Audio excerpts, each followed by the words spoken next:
let's talk about thermal pre-infusion on the go. So I wanted to figure out a way where I could heat the coffee on the go without bringing much extra. So I looked to this mug, which is supposed to keep something hot or cold for a number of hours. And I thought, what if I put boiling water in it and then I set the coffee above it and it could warm up the coffee as it steams. So to test this out, I put spent coffee in there and I stuck a thermometer in there and took a time lapse because I wanted to see what would happen over time. How long would it take for the heat to transfer up? And the only problem is it was spent coffee and it was slightly damp. So, the way heat moves isn't going to be quite the same. And initially, the temperature didn't change much. It kind of dropped to the ambient. And this is in Celsius. You're looking at the probe number is the key number here.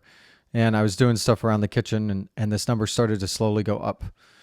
And there's definitely steam around the coffee once I pulled off the top. So now I tried it with real coffee. And I thought I could actually suck up some of the hot air because of the way Compresso works. And Compresso is just a thinner tube, so it's kind of like an AeroPress, but with the thinner tube, you can get higher pressure.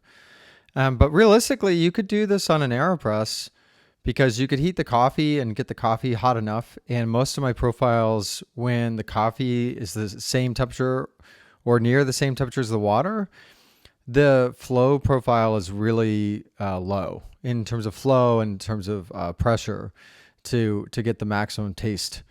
So the shot kind of came together. I would have preferred it come more from the center. But I tested it just to see as a one-off how well this could work. And then I move the phone orientation and I continue with this shot. This is after 30 seconds or a minute of pre-infusion. So in terms of TDS and extraction yield and intensity radius, using thermal pre-infusion helped.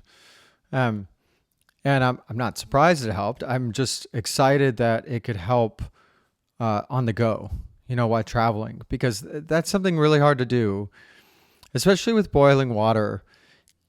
Because when you pour out boiling water, usually you're dropping close to 88 degrees Celsius, even in a rolling boil, even with the nicest kettles, because water cools quickly. A lot of the hotter particles evaporate. So trying to get down to the temperature that I'm brewing at home, which is I'm at 80 degrees Celsius right now on the Decent Espresso machine and the Kim Express.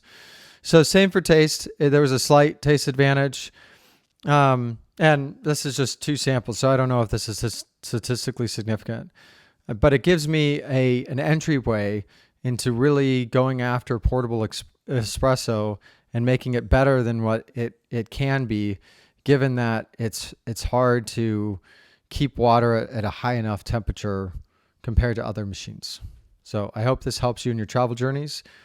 And if you do this with an AeroPress, let me know. That'd be cool.